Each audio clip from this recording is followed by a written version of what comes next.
주신 허락된 말씀 안에서 제목으로 주셨던 것처럼 두려움이라는 것과 그리고 우리의 두려움을 통하여 하나님께서 어떻게 우리를 인격적으로 만나 주시는가. 여러분, 하나님을 다 인격적으로 만나셨어요? 어떠세요? 우리는 이 질문 앞에 선뜻 저는 하나님 인격적으로 만났습니다 라고 쉽게 대답하는 것이 다 쉽지 않은 것 같아요. 저도 저의 상황에 따라서 언제는 너무나 선명하게 참 하나님의 은혜가 분명하게 저를 찾아왔지만, 또 제가 하나님의 은혜로부터 멀어져 있는 것 같고 저의 모든 실체가 다 드러나는 것 같은 그런 상황 속에서 과연 내가 하나님을 만났나, 정말 내가 하나님을 만난 것이 맞나 하는 회의와 의심이 제 안에도 종종 일어나기 때문이죠. 오늘 정말 하나님을 인격적으로 내가 만난다는 것이 무엇인가에 대해서 오늘 말씀 안에서 같이 묵상해 보면 좋겠다 생각이 됩니다. 수련의 전체 주제가 공동체라고 제가 그렇게 들었는데, 우리가 복음 안에서 공동체로 함께 세워져 가고 빚어지는 그 일은 사실은 우리 개인이 홀로 하나님을 직면하고 만나는 그 일로부터 시작되는 거죠. 오늘 20절부터 읽었지만 32장 전체를 우리가 같이 보려고 하는데, 32장 1절을 한번 보시면 이렇게 시작이 됩니다. 야곱이 길을 떠나서 가는데 라고 말해요. 이 길이라는 것, 여기서 단어의 원어로 보면 날들이다 이렇게 직역할 수 있는데, 사실 그 날에 대해서 히브리 사람들은 자기의 그 일상을 길이라고도 많이 이해를 했어요. 그래서 여기서 길이라고 번역한 것은 어색한 것은 아닙니다. 근데 여러분, 야곱의 인생을 보면 야곱이 자기의 인생을 이해하는 방식이 무엇이었냐면 길로 이해를 했어요. 아까 전에 우리 대표 기도했던 자매가 우리가 이 땅에서 나그네이다 이런 고백을 하던데, 그렇죠.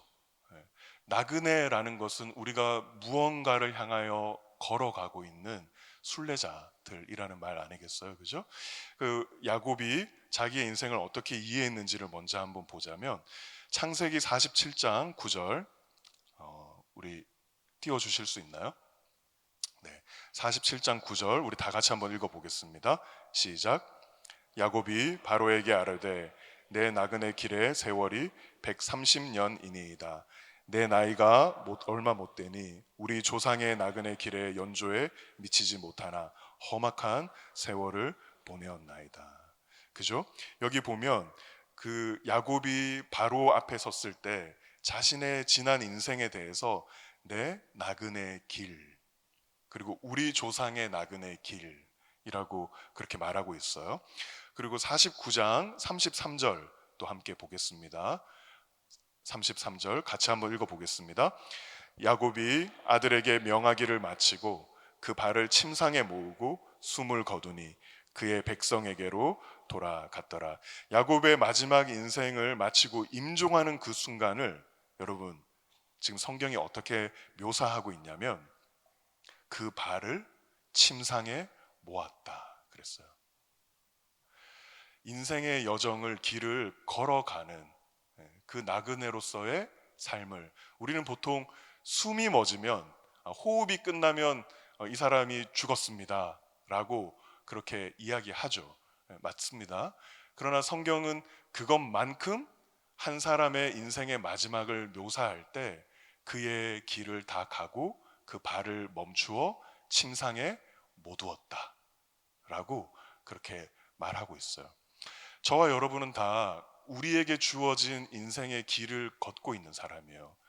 미지의 어떤 세상에 주어진 삶을 그냥 막연하게 사는 자들이 아니라, 우리는 우리에게 주어진 어떤 목적지를 향해서, 물론 그 사이에 여정이 어떨지를 알지 못하여 때로는 더듬으면서 사는 것 같은 그런 감정들 속에, 또 불 가운데, 폭풍 가운데 살아가는 그런 감정을 우리가 느끼지만, 분명한 것은 여러분에게 주어진 여러분의 길이 있어요. 그리스도인은 그렇게 자신의 인생을 이해하고 이 전체의 역사를 이해하는 사람들이에요. 우연의 산물과 이러저러한 우리의 애씀에 의하여 우리의 어떤 운명이나 이 세상의 역사의 길이 정해지는 것이 아니라 우리에게 이미 주어진 길이 있음을 믿고 그 길을 믿음으로 혹은 주시는 진리의 확신을 따라 살아가는 것, 살아내는 것, 그리고 마침내 우리에게 약속된 목적지에 도착하는 것. 그것이 우리가 우리 인생을 계속 이해하는 눈이 돼야 돼요. 여러분이 아침에 여러분의 일상을 살아가면서도 막연하게 오늘 삶이 나에게 달려있는 것처럼 살아가는 자가 아니라 나는 나에게 주어진 길을 걷는 자다. 그렇다면 우리에게 중요한 건 뭐겠어요? 그 길의 인도함을 받는 것이 굉장히 중요한 거죠. 여러분의 전임 목사님이 청교도 신학에 대가셨잖아요. 그죠? 여러분 청교도 성도들, 신자들이 굉장히 중요하게 여겼던 그들의 삶의 방식은 무엇이었냐면 하나님의 구체적인 인도하심을 받는 거였어요. 왜요? 그 전제가 무엇이었냐면 이미 하나님께서 우리를 부르신 길이 있음을 믿고 우리는 그 길을 걷는 나그네이기 때문에 순례자들이기 때문에 내 인생은 나의 열심에 달려있는 것이 아니라 하나님 그분의 인도하심에 달려 있습니다 라는 고백 가운데 끊임없이 하나님의 인도하심을 사모하고 구했던 사람들이죠. 그런데 그 길을 걷는 우리 가운데 여러분 우리가 경험하는 것은 뭡니까? 모호함과 막연함 속에 찾아오는 두려움이라는 거예요. 지금 우리는 차 이렇게 몰면 내비게이션 거의 켜고 내비게이션의 인도에 따라 가잖아요. 저는 정말 유명한 길치이거든요. 뭐 수많은 에피소드들이 많은데 제가 군대에서 운전병이었는데 보다시피 이제 키가 크고 좀 허우대가 이렇게 멀쩡하니까 제가 처음에 그 대대장님의 1호차 운전병으로 이제 탁 픽을 받았어요. 우리 손 목사님의 제가 픽을 받은 것처럼. 근데 일주일 만에 잘렸습니다. 갔던 길을 자꾸 모르고 다른 길로 가가지고 넌 안 되겠다 하고 제가 잘렸었는데 우리가 내비게이션이 있으면 정확하게 여기 오지 않습니까? 그죠? 틀림없이 우리는 그 목적지까지 올 수 있어요. 그러나 내비게이션이 우리에게 해줄 수 없는 건 뭡니까? 지금 우회전하고 좌회전하고 다음에는 뭐 방지턱이 있고 이런 모든 정보를 우리에게 다 알려준다 하더라도 우리가 가는 그 길에 어떤 위험이 있을지 사고를 당할지 그런 것까지는 예측해 줄 수 없죠.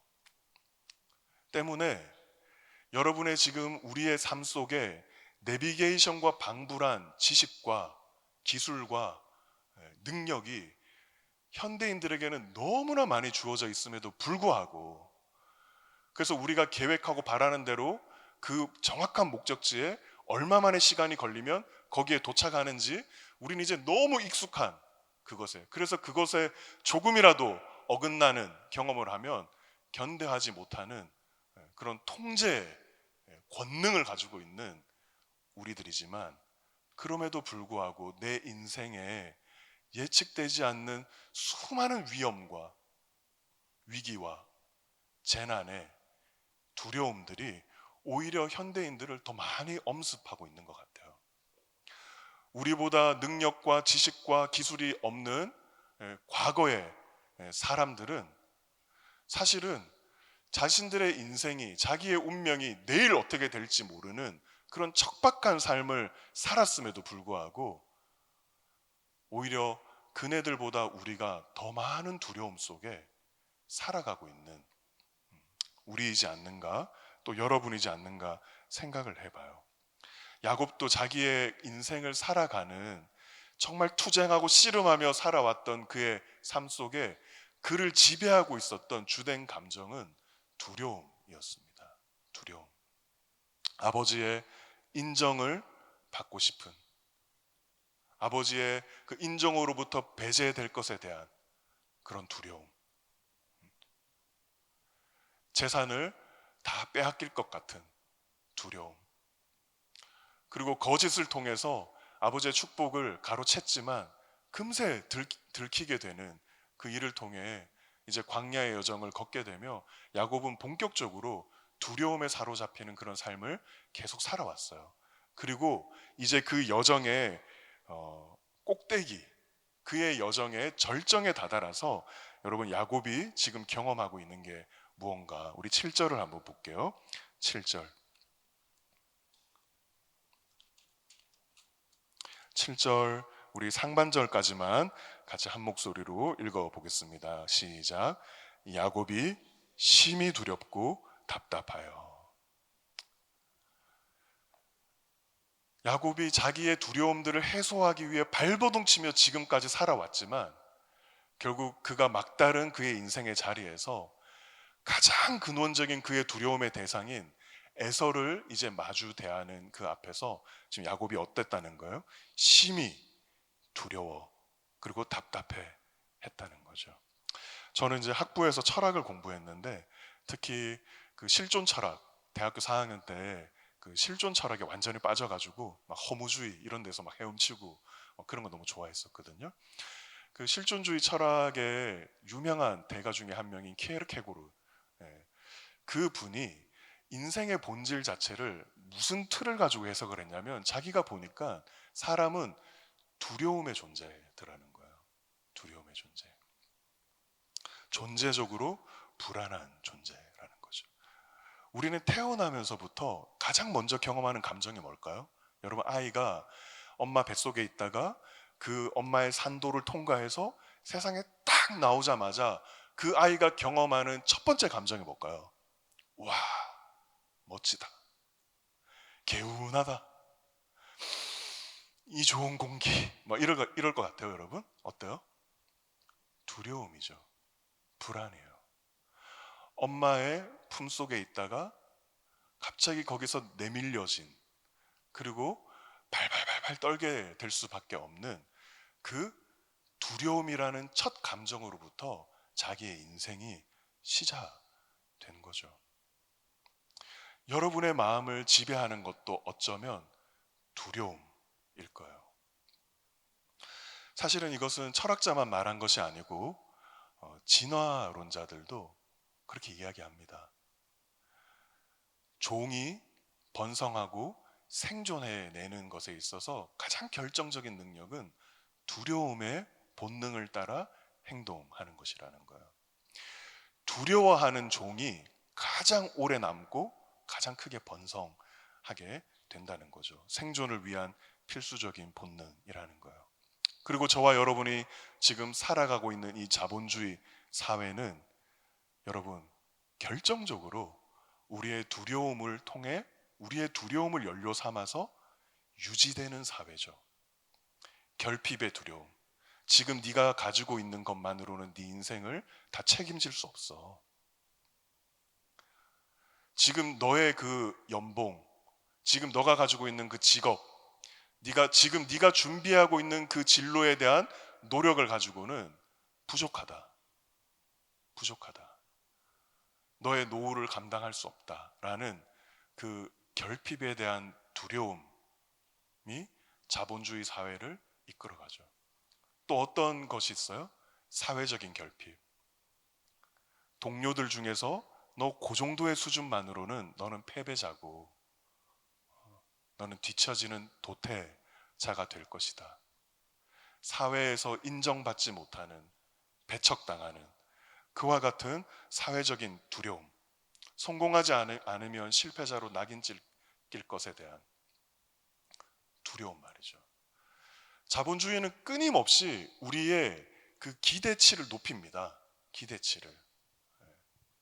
최근에 한국의 남성들이 여러분 국제 결혼을 하는 비율이 예전에 이제 시골에 있는 분들이 결혼을 하지 못해서 필리핀이나 베트남에 있는 그런 국제 결혼하는 케이스들이 있었잖아요.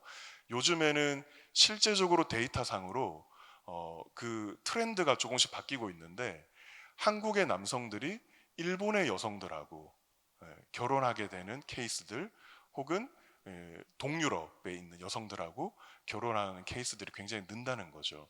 그 이유 중에 하나가 이거라는 거예요. 그들이 살았던 삶의 사회적 환경 속에, 그 맥락 속에서 사실은 결혼을 했을 때 그냥 자기들의 힘을 가지고 단칸방에서 시작해도 되는 사회적 기대치를 가지고 있는 여성들이라는 거죠. 일본도, 그리고 동유럽 국가들도. 근데 한국의 젊은이들은 그 한국의 사회적 맥락 속에 스스로 이렇게 바라보는 기대치가 너무나 높아져서, 우리는 결혼을 하려고 하면 이 정도의 집은 있어야 된다, 이 정도의 연봉은 있어야 된다 라는 그와 같은 사회적 결핍에 찌들려 있다라는 거예요. 그러니까 우리는 굉장히 자본주의의 그 정신의 지배를 받고 있는 거죠. 그리고 사실은 결정적인 두려움이 있죠. 무슨 일을 당할지 모른다. 불확실성에 대한 두려움이 우리를 지배하고 있습니다. 그래서 끊임없이 대비해야 되죠. 끊임없이 저축해야 되고, 아니 이제는 저축은 돈을 까먹는 거니까 코인에, 주식에, 이런 일들에 우리의 마음이 지속적으로 빼앗기게 되는 거예요. 그 핵심이 뭐라는 겁니까? 두려움이라는 거예요. 두려움. 제가 지금 말했던 그것을 저는 문제처럼 생각하진 않습니다. 그러나 여러분이 경제 활동을 하고 구직 활동을 하고 또 취업을 준비하며 학업을 하고 하는 그 모든 것의 동기가 무엇인지를 그리스도인들은 직면할 줄 알아야 돼요. 내가 지금 두려움 때문에 이 일을 하고 있는 것인가? 아니면 내게 주어진 그 길을 분별하며 그 길을 살아내기 위한 그 믿음을 따라 내가 지금 은혜를 구하고 도우심을 바라며 하나님 앞에 나아가는 것인가 하는 그 나의 내적인 마음 깊은 곳에 있는 그 중심을 여러분 살펴보아야 되는 거죠. 우리가 자꾸 두려움에 근거해서 무언가를 하는 방식에 길들여질 때 우리 가운데 함께 하시며 동행하시는 그 살아계신 하나님을 생생하게 그리고 인격적으로 경험하는 것은 굉장히 어려워질 거예요. 그저 여러분의 지식 속에, 여러분의 이 입술의 고백에만 머무르는 하나님이시게 될 공산이 큰 것이죠. 그것은 여러분만이 아니고 저에게도 마찬가지예요. 이미 목사가 되었지만 우리 아까 전에 손 목사님하고 잠시 얘기할 때도 우리를 목회자로 부르신 그 목사의 길들 속에 우리를 지배하고 있는 두려움과 염려와 심지어 공포가 있다는 거예요, 여러분. 그렇다면 왜 우리는 날 때부터 두려움을 경험하고 예수님을 믿음에도 불구하고 이렇게 주님의 나라를 위해서 헌신하겠다고 목회자가 되었음에도 불구하고 여전히 그 두려움으로부터 자유하지 못하고 그 두려움과 더불어 씨름하고 투쟁해야 하는가? 그 이유에 대해서 먼저 한번 우리가 두려움이 무엇인가를 한번 잘 살펴보고 그 다음에 우리가 복음 안에서 하나님을 만나는 그 두려움을 통해 어떻게 우리는 하나님을 만나게 되는지를 우리 같이 한번 생각해 보려고 해요. 여러분, 왜 하나님은 우리를 두려움 가운데 두시는 것일까? 첫 번째, 우리의 두려움의 사실 원인은 환경 때문이 아닙니다. 결핍 때문도 아니에요. 성경은 그 두려움을 어떻게 말하는가? 우리 창세기 3장 말씀을 한번 같이 보겠습니다. 창세기 3장 10절 말씀입니다. 우리 함께 또 같이 읽겠습니다. 이르되 내가 동산에서 하나님의 소리를 듣고 내가 벗었으므로 두려워하여 숨었나이다. 그죠? 자, 발을 좀 기댈게요. 잠시.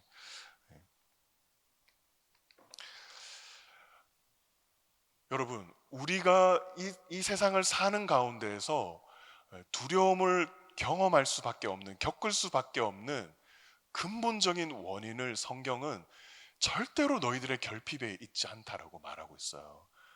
복음의 능력은 우리의 결핍을 채워주는 것 정도가 아닙니다. 사실은 복음의 능력으로 우리의 심령이 가득 채워지면 우리는 어떻게 해요? 두려움의 환경 속으로 두려움 없이 뛰어들 수 있는 그 자유가 사실은 우리에게 주어지는 것이 복음의 능력이요 권능이죠. 그러나 우리가 그 복음의 능력 자체를 그저 나의 결핍을 채워주고 나의 이상을 이루게 하는 수단으로 생각할 때 오히려 여러분 역설적으로 복음의 능력은 쪼그라들게 되어 있다는 거예요. 두려움을 해소시켜 주는 것이 복음의 약속이 아니에요. 한번 보세요. 우리가 두려워하게 되는 여러분 이유를 성경은 이렇게 말합니다. 죄 때문이라는 거예요. 하나님과의 관계가 단절된, 그죠? 그 일로 말미암아 아담은 지금 성경에서 최초로 두려움이란 단어가 이 창세기 3장 10절에 지금 쓰여져 있는 거거든요. 두려움이란 감정이 처음으로 이 세상에 들어오게 된 것은 모든 것이 다 갖춰져 있는 에덴 동산에서도 하나님 그분과의 존재의 단절을 경험하게 되는 것을 통하여서 아담이 모든 게 다 있음에도 불구하고 두렵게 되었다라고 말하고 있는 거예요.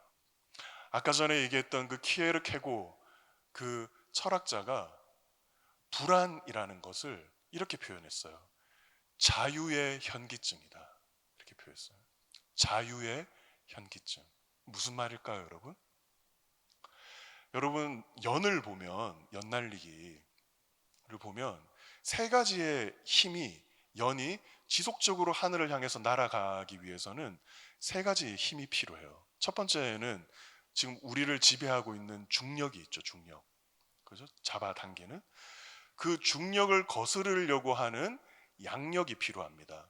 양력은 연의 날개 밑에 있는 공기가 연 위에 있는 공기보다 더 가벼워지게 만들어서 그 가벼운 공기가 이 연을 위로 떠오르게 만드는 힘이죠.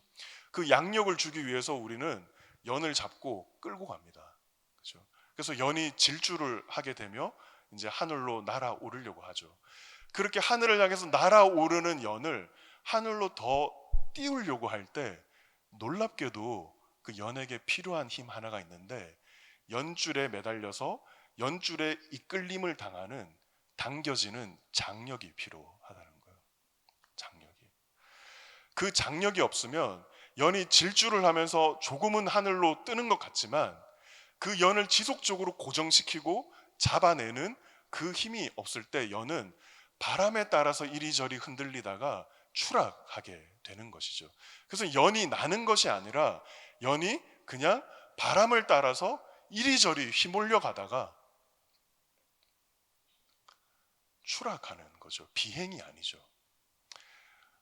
장력이 너무나 중요하다는 거예요. 연날리기를 잘하고 연이 심지어 묘기를 부리는 데 있어서 제일 중요한 것은 장력이라는 거죠. 당길 때 당겨지고 밀 때 밀려지는, 그러나 그 줄에 견고하게 고정되어 있는 그 일이 있을 때 연이 하늘을 향해서 놀랍게 날아가는 것처럼 존재적으로 우리는 무언가에 고정되어 있어야만 했던 거죠. 여러분, 두려움을 해체하는 지식이 필요한데 여러분이 두려움을 해체하려면 두려움의 존재가 무엇인지를 구체적으로 알아야 되잖아요. 그죠?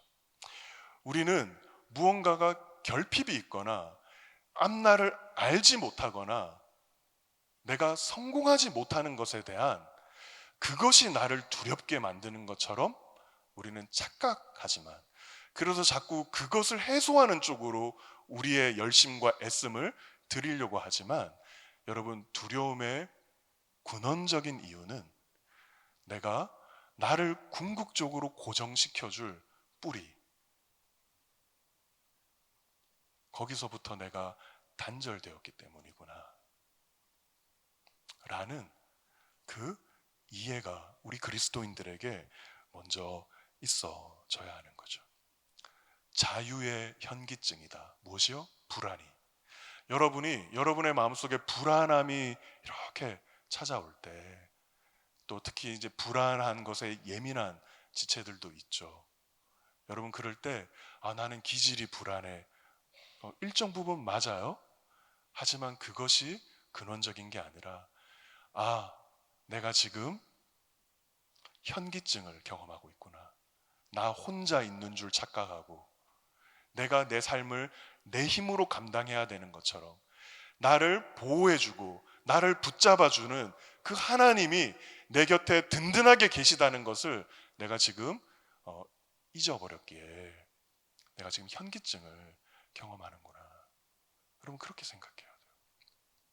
여러분이 자유를 추구하면 추구할수록 여러분 불안해지게 될 겁니다. 오히려 나를 근원적으로 구속하시는, 나를 붙잡으시는, 놓지 않으시는 그 하나님의 장력을, 그죠? 우리가 인정하고 또 그것을 바라봐야 되겠죠. 그러나 두려움이 여러분 이런 이해를 갖고 우리가 인식한다고 해서 두려움이 그렇게 좀처럼 우리에게 힘을 발휘하지 못하는 존재가 아니죠. 우리 지금 오늘 말씀 읽진 않았지만 전반부를 보면 7절에 야곱이 심히 두려워했다라고 말하는데, 이 성경에서 이건 굉장히 강력한 표현이거든요. 심히 두려워했다. 히브리어로는 두려워하고 두려워했다라고 그렇게 적혀져 있는데, 야곱은 지금 그냥 두려워한 게 아니고 필요 이상으로 두려워했어요. 필요 이상으로. 왜 그렇게 됐을까요? 여러분 지금 에서가 6절에 보면 그 야곱이 자기의 종을 먼저 보내서 이제 동생 야곱, 제가 이렇게 하란에서 20년의 시간을 보내고 수많은 재물을 이끌고 이제 형님을 뵈러 간다고 말씀드려라.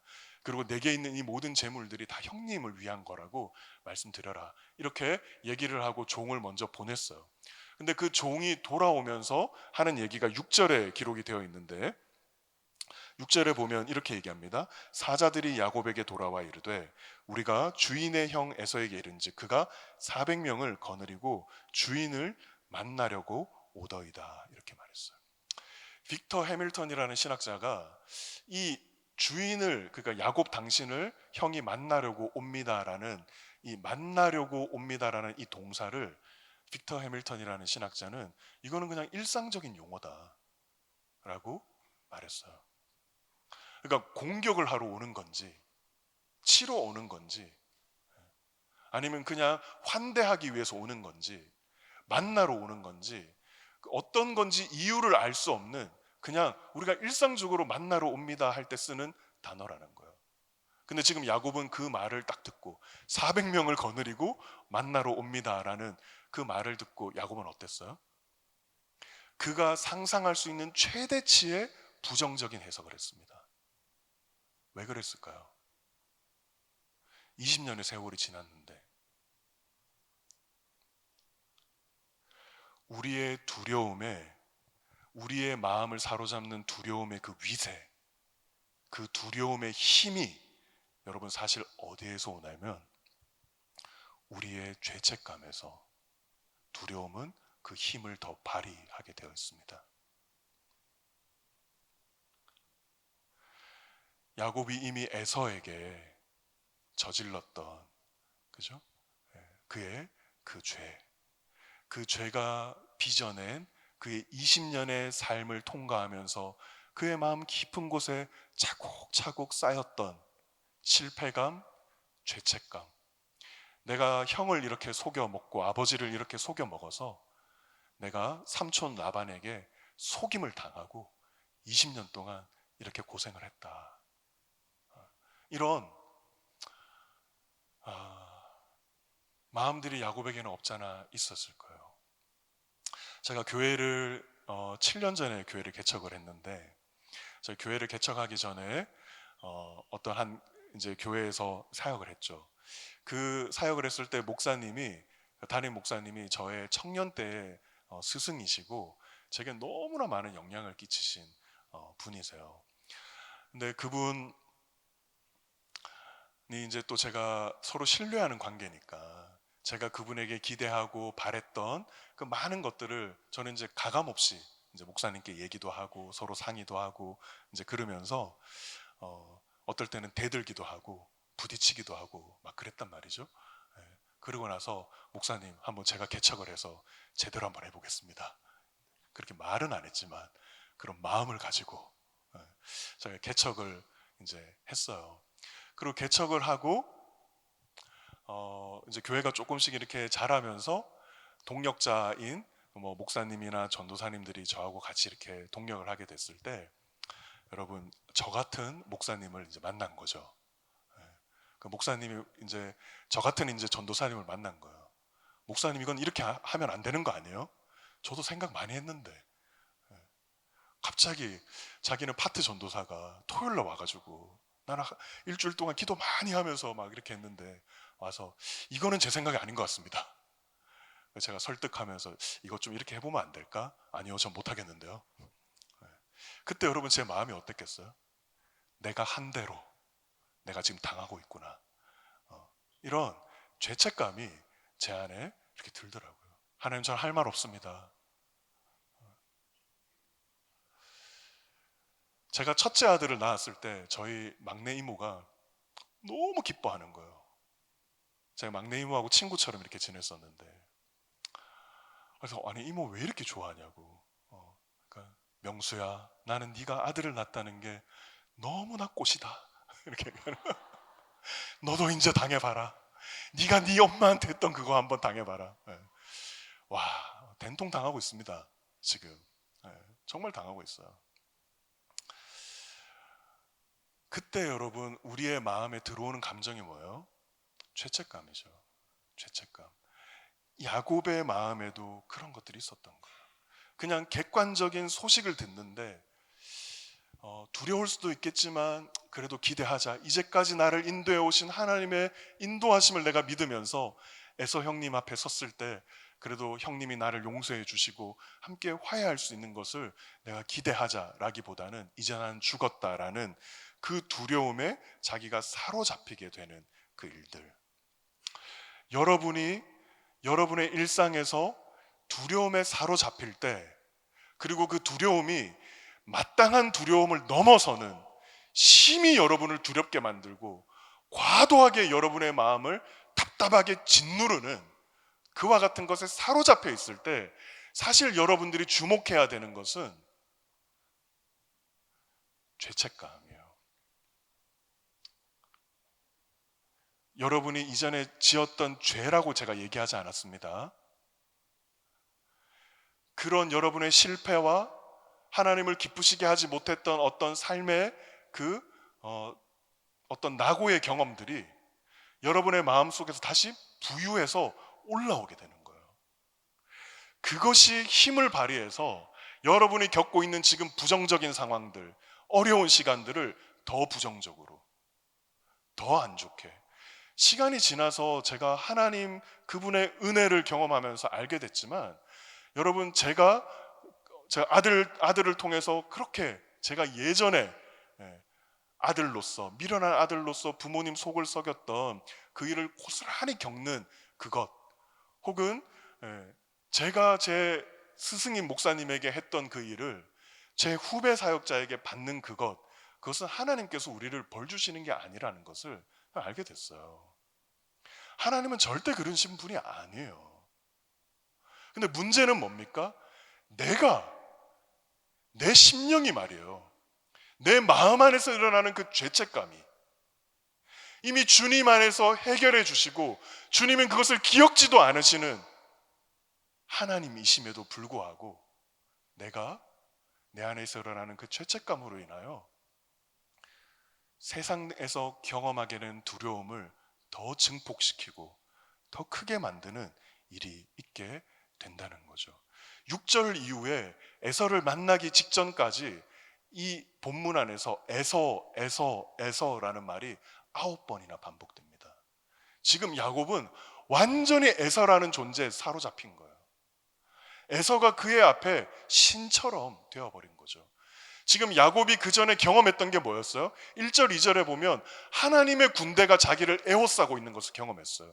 와, 이것은 하나님의 군대다, 마하나임이다, 하나님의 두 진영이 여기에 있다, 이렇게 경험했음에도 불구하고 에서가 400명을 데리고 온다는 얘기에 그만 하나님의 군대가 자기에게 있다는 것 다 잊어버려진 거죠. 무엇 때문에? 그의 심령을 쥐고 흔드는 죄의 그 찌꺼기, 하나님의 은혜 안에서 이미 내가 사죄의 은총을 받고 더 이상 죄가 나에게 역사하지 못한다는 그 복음의 은혜를 누리지 못하는 그 죄책감의 잔재가 그로 하여금 삶의 자리의 두려움을 더 두렵게 여기게 되는 일이 있게 되었다는 거죠. 그러한 상태를 성경에서 선명하게 기록해 둔 곳이 두 군데가 있습니다. 여러분 같이 한번 찾아볼게요. 우리 레위기 띄워주실 수도 있겠죠. 레위기 26장 17절 말씀이에요. 우리 형제님들이 한번 소리내서 다 같이 읽어 주시겠습니다. 시작.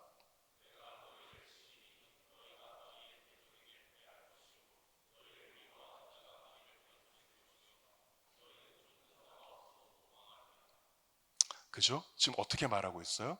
레위기 26장의 이 말씀은 하나님의 이제 저주에 대한 말씀이 기록되어 있는데, 너희가 나와 맺은 이 언약의 말씀을 저버릴 때 저버리는 것의 최종적인 결과가 무엇이냐면 굶기도 하고 기근도 겪고 가난해지기도 하고 적들의 침입도 받게 될 거야. 그런데 그것은 앞에서 얘기하고 나서 그것보다 더 큰 게 있을 거야 라고 결론적으로 얘기하시는 거예요. 그게 뭡니까?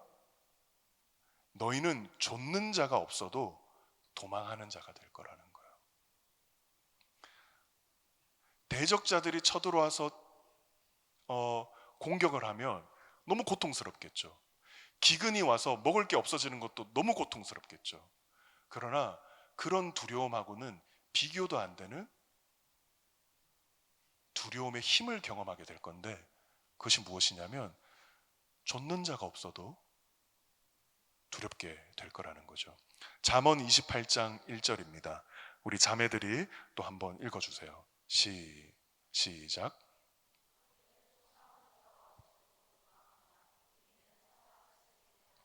네, 같은 말씀이죠. 악인은 쫓아오는 자가 없어도 늘 쫓기게 된다는 거예요. 여기 혹시 그런 감정의 상태를 경험하고 있는 지체들 있지 않아요? 늘 쫓기는, 뭘 해야 될 것 같고 가만히 있으면 안 될 것 같고. 여러분, 그것의 근원이 무엇인지를 여러분이 정말 하나님 앞에서, 그리고 하나님의 약속의 말씀 앞에서 그 실체를 해체하는 그 믿음의 눈이 여러분들에게 열릴 수 있기를 바라요.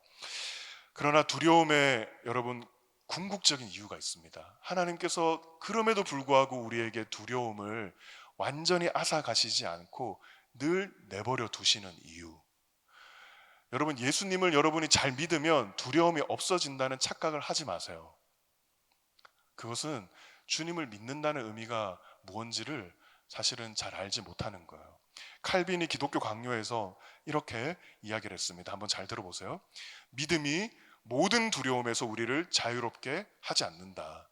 믿는 자는 두려움에서 자유롭다고 생각하는, 믿는 자가 두려움에서 자유로워진다고 생각하는 자들은 믿음의 진정한 본질을 경험하지 못한 자들이다. 하나님은 우리에게 위험의 감각을 제거하기 위해 함께 계시겠다고 약속하지 않으셨다. 그러니까 하나님은 우리에게 두려움을 제거해 주시겠다고 약속한 적이 없으셨어요. 두려워하는 우리들에게 찾아오셔서 두려워하지 말라 하시고 나서 우리와 함께 해주시겠다는 약속을 해 주셨지, 우리의 두려움을 제거하시겠다고 약속하지 않으셨다는 거예요. 우리 손아람 목사님이 열린교회 부임하기 전에 사역했던 저기 예수향남교회 담임 목사님인 정갑신 목사님이라고 계셔요. 그분이 교회를 개척하시고 교회를 이제 세워가는 그 시간에 성도들이 계속 이제 불어나게 돼서 교회를 새롭게 짓게 되었다는 거죠. 근데 아마 빚이 뭐 100억이 넘는 빚 맞나요? 네. 네? 네? 이제 60억의 빚이 아직도 남았답니다. 네. 여러분 한번 생각해 보십시오. 100억이 넘는 빚을 진다고 한번 생각해 봐요. 참 감당이 안 되는 일이잖아요. 그 목사님께서 정말 두려웠다는 거예요. 내가 이거 지금 욕심을 내서. 그러니까 이제 자기를 계속 살피게 되는 거죠. 두려움의 문제 앞에서. 하나님, 내가 혹시 내 욕심이 앞선 것 아닙니까? 그래서 잘못 분별한 거 아닙니까? 새벽마다 정말 이렇게 기도를 하셨다는 거예요. 그럼 어느 날 새벽에 하나님께서 말씀을 통해서 목사님의 심령에 정말 분명하게 이것이 하나님의 뜻이고 하나님께서 이 일을 감당하게 해주시겠다는 그 확신을 마음에 이렇게 주셨을 때 그 마음이 너무나도 이렇게 위로가 되고 좋았다는 거예요. 그래서 그 말씀을 붙잡고 이제 하나님, 내가 이 일들을 감당하겠다고 그렇게 하나님께 고백을 드리고 이제 하루를 시작하는데, 그날 그 대구은행이었나? 예, 소개를 통해서 광주? 새마을금고. 예, 그 성도의 어떤 소개를 통해서 새마을금고의 대출 담당하시는 과장 집사님이 전화가 오셔서 목사님 이야기 들었습니다. 그리고 이 과장님이 놀랍게도 이렇게 말씀하셨다는 거예요. 목사님, 걱정하지 마세요. 저희가 가장 저리의 그 프로그램을 가지고 목사님께 이 대출을 하고 이자도 거의 감당할 수 있는, 그래서 목사님 요렇게 하시면 목사님 이거는 그냥 되는 일입니다 하고 그분이 그걸 설명해주고 그렇게 위로해 주셨을 때 이 목사님의 마음속에 강 같은 평화가, 말씀과는 비교도 할 수 없는 강 같은 평화가 그의 심령 가운데 확 덮쳤다는 거죠. 우리는 진짜 그래요. 우리는 말씀의 위로를 받아요. 그죠? 우리 찬양 부를 때 아까 전에 여러분 그 찬양 불렀잖아요. 성도가 걷는 길은 불 가운데로 걷는 길, 폭풍 가운데. 진짜 불 가운데 있으면 정신 못 차립니다, 우리. 그죠? 근데 우리는 그걸 부르잖아요. 왜요? 부를 때 위로가 있잖아요. 그죠? 그런데 여러분, 그럼에도 불구하고 우리의 두려움 자체가 없어지지 않죠. 오히려 내가 찬양과 말씀을 통해 위로받았던 것보다 그 시간을 통해서 그런 전화를 받으면, 어떤 합격에 대한 소식을 들으면, 내게 건강검진을 했는데 무슨 혹이 있다는 얘기를 들었는데 계속 기도하면서 말씀의 위로를 받고 같이 기도하면서 하나님께서 위로해 주신다, 이런 작은 위로들이 있지만, 작은 위로죠. 작은 위로. 이제 의사 선생님께서 양성입니다 라는 말을 한마디 해주시면 정말로 평안해지고 마음이 담대해지죠. 왜 이럴까요, 여러분? 두려움의 역할이 있기 때문에 그런 거예요. 두려움의 역할이. 그것이 무엇입니까? 지금 13절부터 이어지는 17절까지 야곱은 그가 절대로 스스로 감당할 수 없는 두려움 앞에 직면하고 나서 지금 여기까지 야곱을 설명하는 게 창세기 7장을 할애해서 야곱의 인생을 이끌어 왔거든요. 근데 여기에서 비로소 야곱이 처음으로 하나님 앞에, 자신의 하나님 앞에 서서 자기의 기도를 드립니다. 약속의 말씀을 붙잡고 하나님은 내게 이렇게 말씀하신 하나님이십니다. 하나님은 내게 이렇게 말씀하신 하나님이십니다. 하나님, 나를 기억해 주십시오. 나를 붙잡아 주십시오. 하나님 앞에 자기의 기도를 드리는 그 일을 하게 됐다는 거예요. 우리 시편 56편 3절의 말씀, 제가 너무나 사랑하는 말씀인데요, 우리 같이 한번 읽어보겠습니다. 함께 읽겠습니다. 내가 두려워하는 날에는 내가 주를 의지하리이다. 저도 참 두려움이 많아요.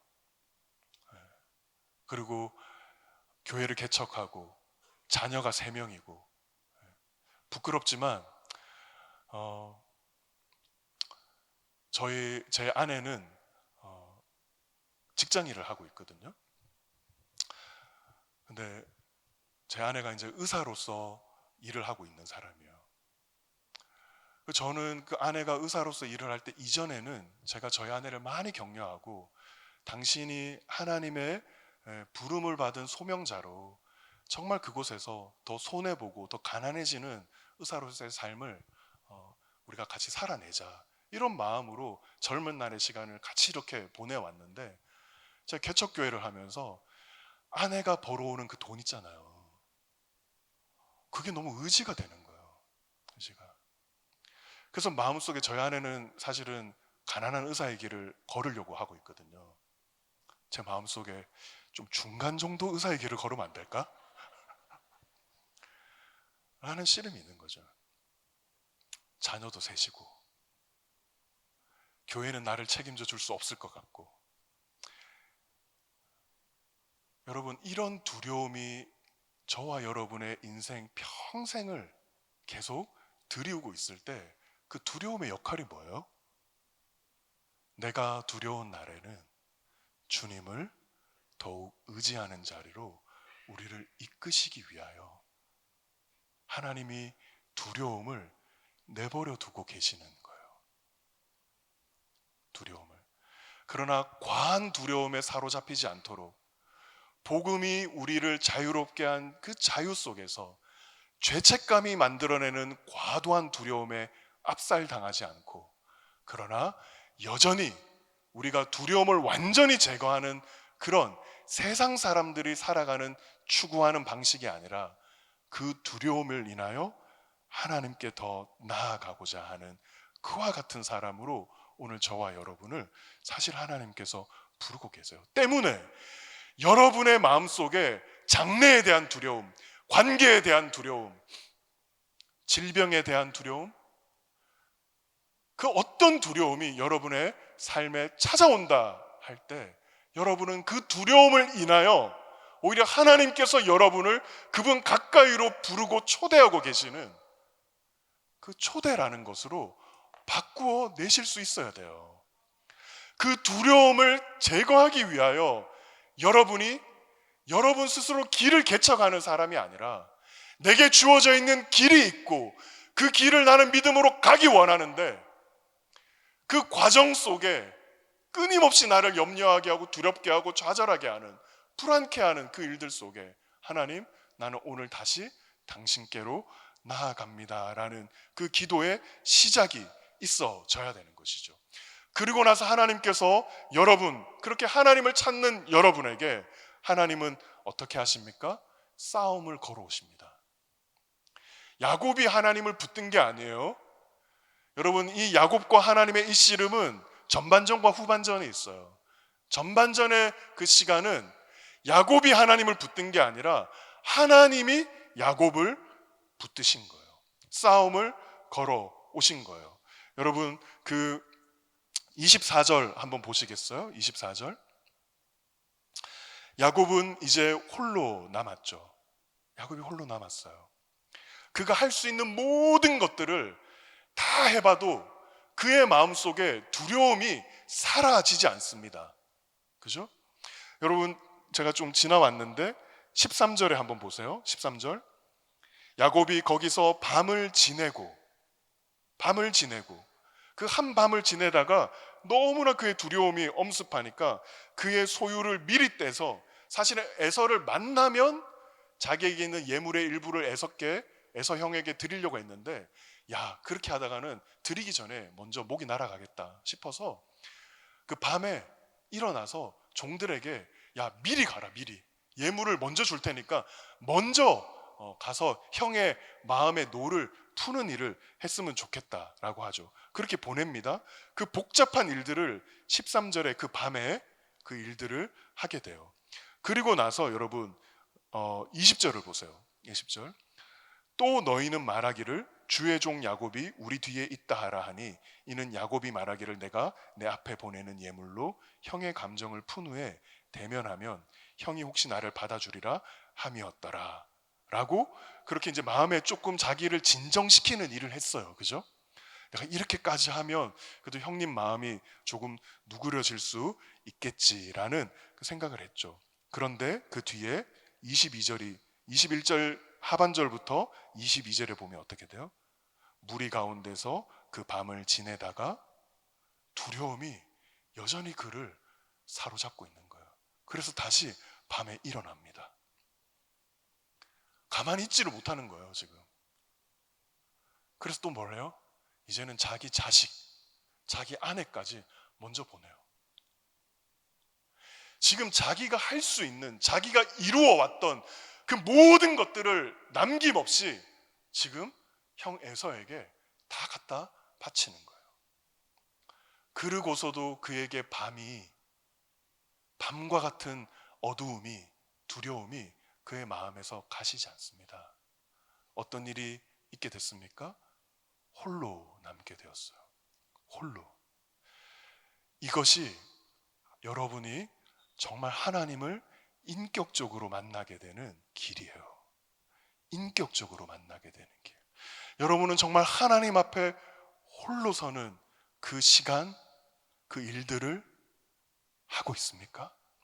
이렇게 좋은 교회에서, 좋은 신앙의 공동체 안에서 함께 찬양하며 함께 말씀을 나누는 이 모든 것도 너무나 귀한 일이지만, 그러나 이 모든 것들이 다 배제되었을 때, 나 홀로 남았을 때, 나만 홀로 남았을 때 하나님 앞에 서게 되는 그와 같은 경험이 여러분의 젊은 날에 반드시 있어야 돼요. 때문에 여러분은 좋은 교회를 다닐수록 착각할 수 있어요. 열린 교회가 내 실력인 것처럼, 이 청년 공동체가 내 신앙의 실력인 것처럼 착각할 수 있어요. 요즘에는 청년들이 많이 모이는 집회, 참 그런 찬양들 유튜브를 통해서도 이렇게 보게 되면 저도 그런 것들을 보면서 되게 위로받고, 또 청년들이 뜨겁게 그렇게 나아가는 모습들을 보면서 너무 귀하다는 생각을 하지만, 제 안에 한 가지 물음이 있습니다. 과연 홀로 그 하나님 앞에 서는 그 경험이 있는가 말이죠. 여러분, 이번 수련회 2박 3일 동안, 3박 4일인가요? 이 좋은 동산에서 이 여러분에게 하나님께만 집중할 수 있는 이 시간 속에서 여러분이 홀로 하나님 앞에 거했던 그 시간이 얼마나 됩니까? 저는 이제 대학교 학번으로 9호 학번이에요. 제가 청년 시절, 대학 시절에 신앙생활을 할 때, 그때도 참 뜨거움들이 많았어요. 그때 제가 너무나 존경했던 신앙의 선배들도 참 많았고, 사랑했던 후배들도 참 많았어요. 그런데 교회가 이렇게 약해지고, 참 우리 안에 이런저런 어려움들이 영적으로나 내외적으로 경험되면서, 제가 너무나 사랑하고 존경했던 신앙의 선배들이 신앙을 저버리고 떠난 사람들을 얼마나 많이 보고 있는지 몰라요, 지금도. 어떨 때는 후배가 술 먹고 밤에 전화 와서 형이라고 불러도 되지? 막 이러면서 술 주정을 하면서 하나님 정말 계신 거 맞냐고. 그랬던 그 지체들이 다 이렇게 우리 여름 수련회 때 뜨겁게 찬양하고, 뜨겁게 함께 기도하고, 뜨겁게 같이 졸고, 뭐 그렇게 했어요. 저는 믿어요. 홀로 하나님 앞에 나아가게 되는, 멋있게 말고요, 아침에 큐티 시간에 다 같이 이렇게 이런 거 말고, 진짜 초라하게, 너무나 두려워서 내가 할 수 있는 것이 하나도 없어서, 그래서 지체들에게 나누기에도 이제 부끄럽고 어려운 그 고립 속에서 홀로 하나님 앞에 서게 되는 그 경험을 해야 됩니다. 정말 해야 돼요. 거기에 소망이 있어요. 거기에서부터 하나님을 인격적으로 만나는 것이 시작되는 거예요. 아브라함의 하나님, 이삭의 하나님이 아닌 나 야곱의 하나님을 만나게 되는 시작이 바로 여기에 있어요. 이 이전까지 야곱은 단 한마디도 야곱의 하나님이라는 말을 하지 못했습니다. 내 아버지, 내 조부의 하나님이라고 늘 말하고 있었죠. 구체적으로, 그렇다면 구체적으로 하나님을 그러면 인격적으로 만난다는 것은 뭘까? 여러분 24절을 다시 한번 보면 24절을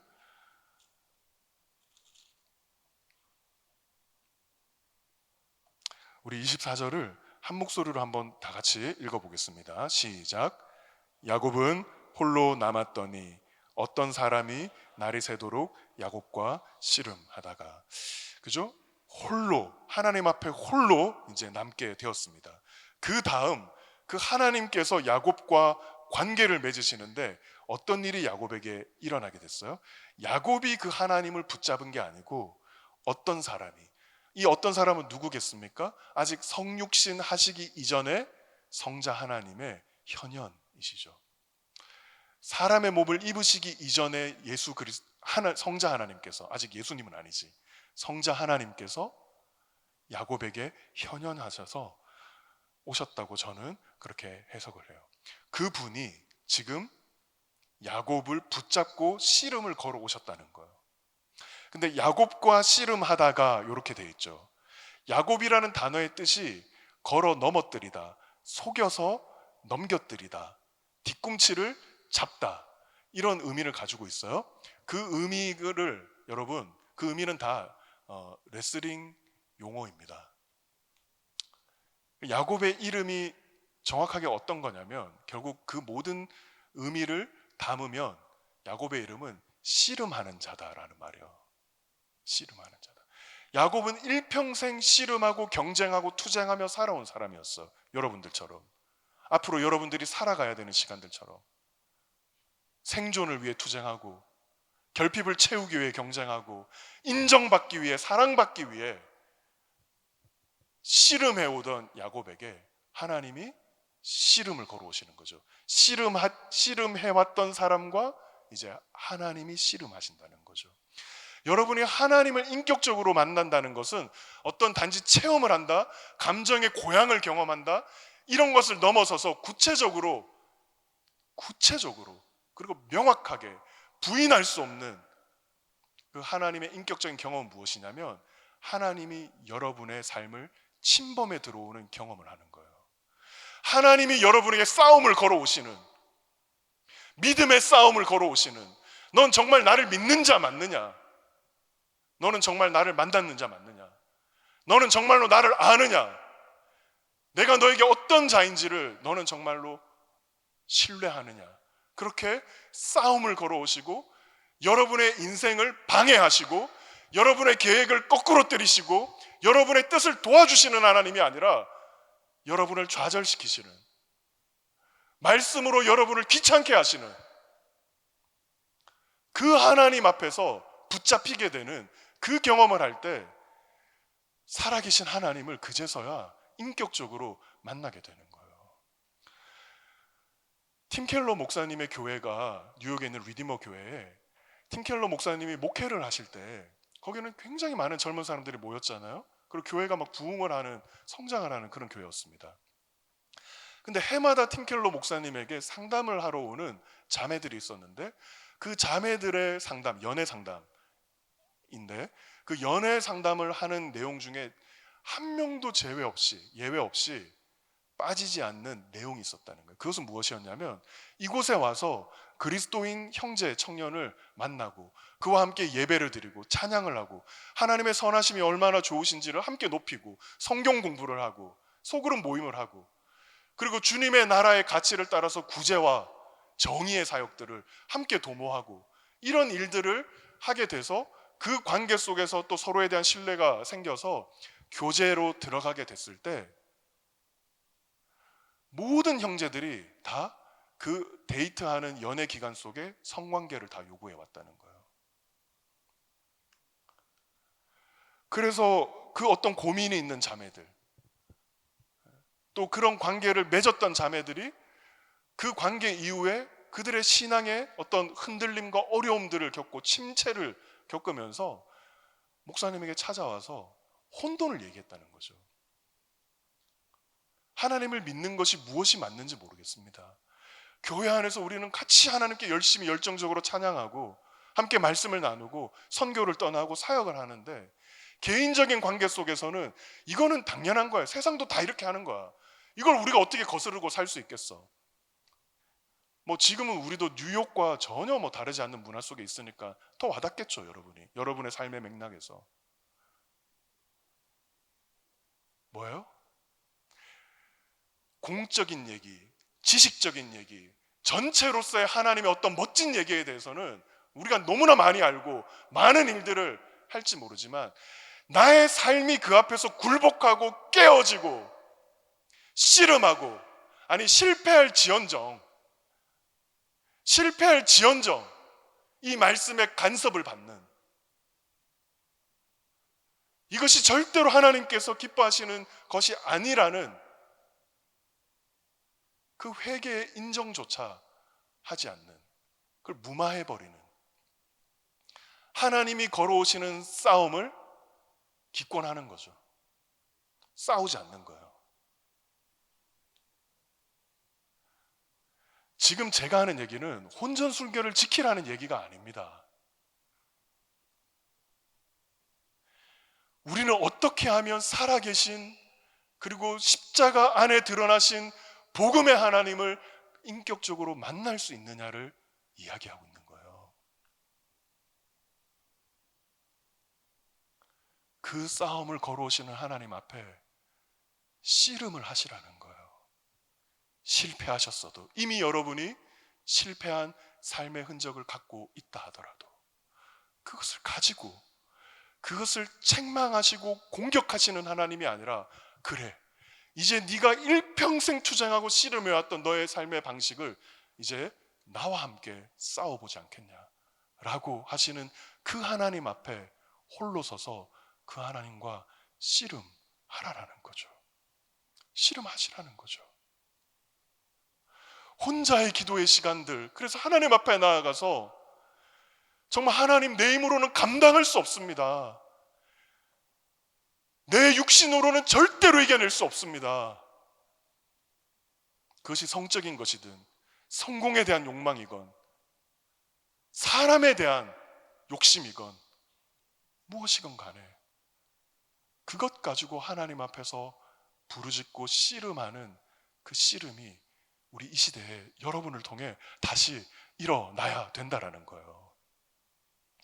제가 청년 사역을 할 때 저는 이제 합정동, 강북에 있는 신촌, 합정, 서교동 이쪽에 있는 지체들 주로 같이 사역을 했는데, 거기 제가 너무나 사랑하는 형제 리더가 있었어요.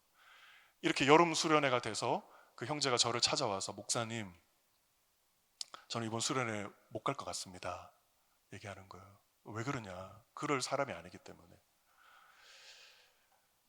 처음에는 계속 얘기를 안 하다가 제가, 너가 분명한 어떤 이유가 없이는 그렇게 말하지 않을 것 같은데 좀 얘기해 줄 수 없겠냐라고 얘기했을 때 막 우는 거예요. 그러면서, 목사님, 저는 수련회 가서 이제는 은혜를 받는 게 두렵습니다, 이렇게 얘기하는 거예요. 제가 처음에는 무슨 말인지 이해를 못했습니다. 근데 이 친구가 어떤 성적인 그 유혹 가운데 계속 넘어지는 경험이 있었던 거죠.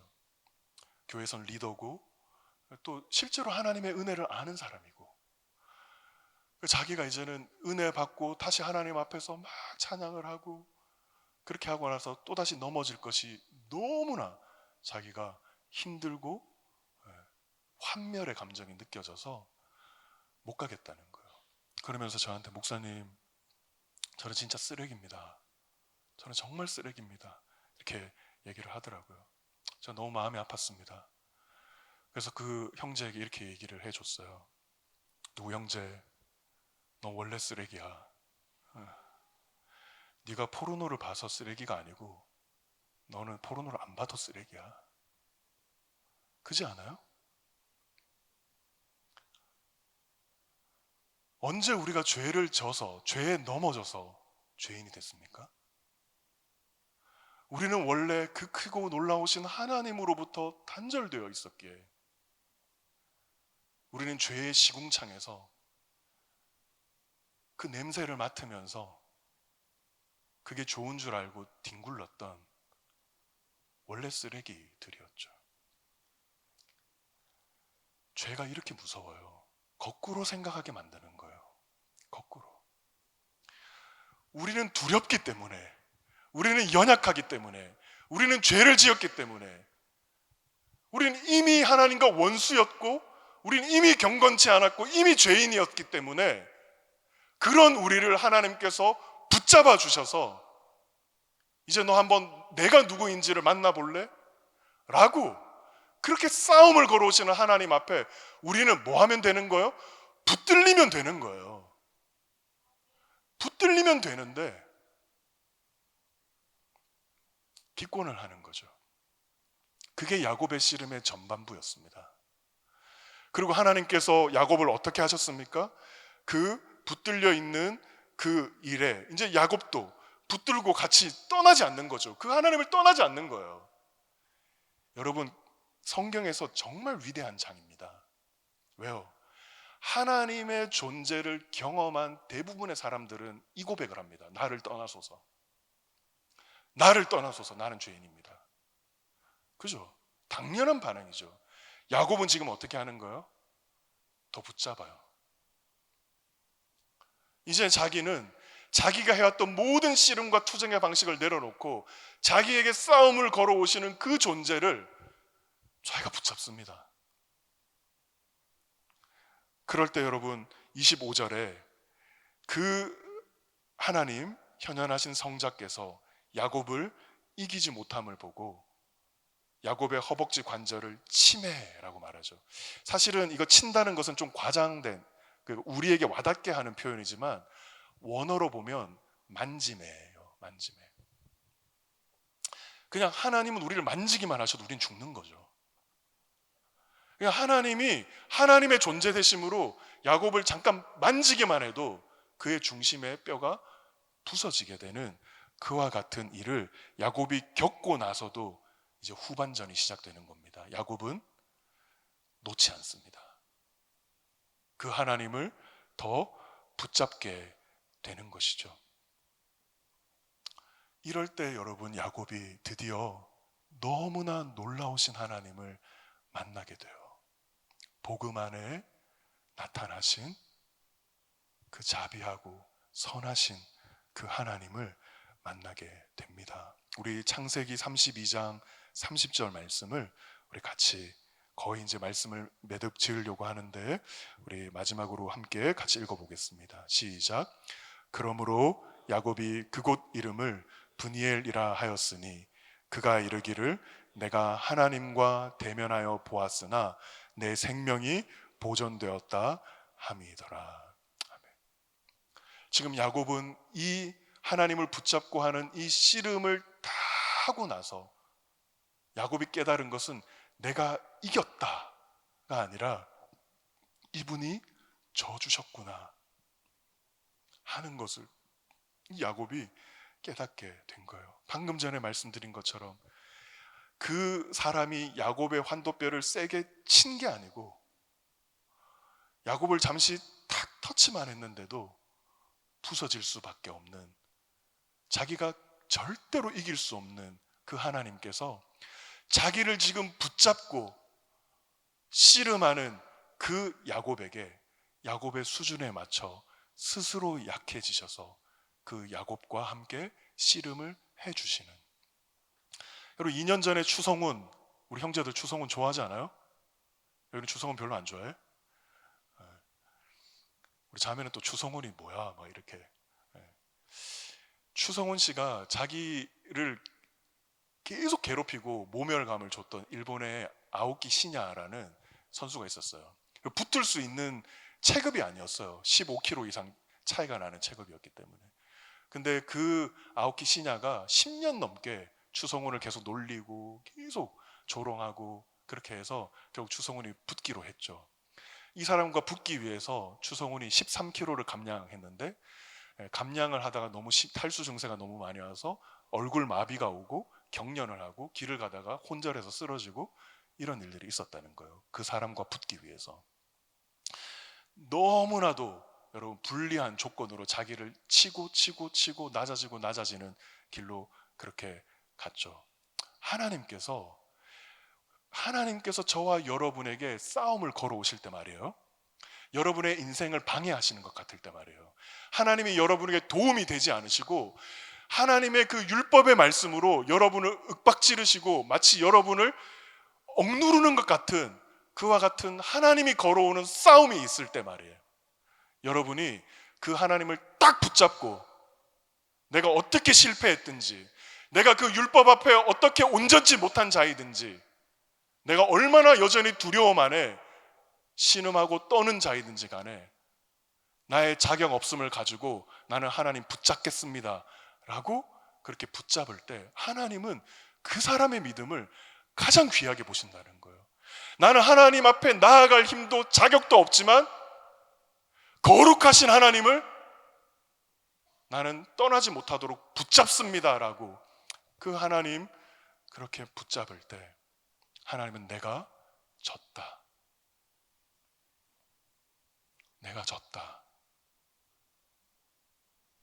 라고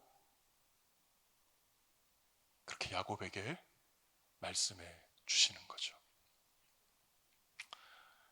우리는 우리의 강함으로 결코 사는 자가 아닙니다. 우리는 우리의 약함으로 사실은 사는 자도 아닙니다. 우리의 약함은 하나님을 만날 수 있는 통로일 뿐이에요. 그렇다면 우리는 무엇으로 사는 자가 되는 겁니까? 하나님의 나를 향한 약해지심을, 나의 약함의 순간에서 그런 나를 위해 스스로 자기를 치신 그 약해지신 하나님을 만나게 될 때 비로소 우리는 복음 안에 자신을 드러내신 하나님을 만나게 되고, 그 하나님을 힘입어서 이 두렵고 이 완고한 세상과 우리 자신을 붙잡고 믿음으로 살아갈 수 있는 것이죠. 제가 참 좋아하는 목사님인 조나단 에드워즈라는 목사님께서는 이 창세기 32장에 이 야곱의 기도를 두고 그렇게 해석을 하셨어요. 야곱이 기도함에 에서의 마음이 변하였다, 이렇게 해석을 하셨어요. 그럴 수도 있겠죠. 야곱이 야복강에서 그 긴 밤을 기도하는 시간에 그 에서가 정말로 사실은 죽이러 오다가 마음이 변했을 수도 있겠죠. 그러나 성경이 그것을 드러내주는, 해석해주는 장면은 사실 하나도 없어요. 근데 저는 감히 거기에 한마디를 좀 바꿔서 붙이자면 이렇게 해석할 수 있는 것 같아요. 야곱이 기도함에 야곱의 마음이 변하였다. 저와 여러분이 우리의 삶에 싸움을 걸어오시는 그 하나님 앞에 자격 없는 자로서, 그래요 하나님 난 자격 없어요, 그러나 당신이 나를 붙잡으셨으니 나도 한번 당신을 붙잡겠습니다. 이 청년의 때에 많이 회의하시고 많이 의심하시고, 그러나 그 의심과 회의를 하나님 그분과 함께 더불어 여러분이 행해갈 때 여러분은 겉으로 드러나는 번지르르한 어떤 앞서가는 그런 종교적인 모습보다 더 여러분을 찾아와 만나주신 그 하나님, 그분을 만난 야곱으로서, 그 예수의 흔적이 새겨진 자로서 여러분에게 주신 이 시대를 감당해내는 것, 우리 하나님께서 작정하고 계시는 일이라는 것을 함께 믿음으로 고백하면서 우리 이 말씀 앞으로 같이 나아갈 수 있기를 원합니다.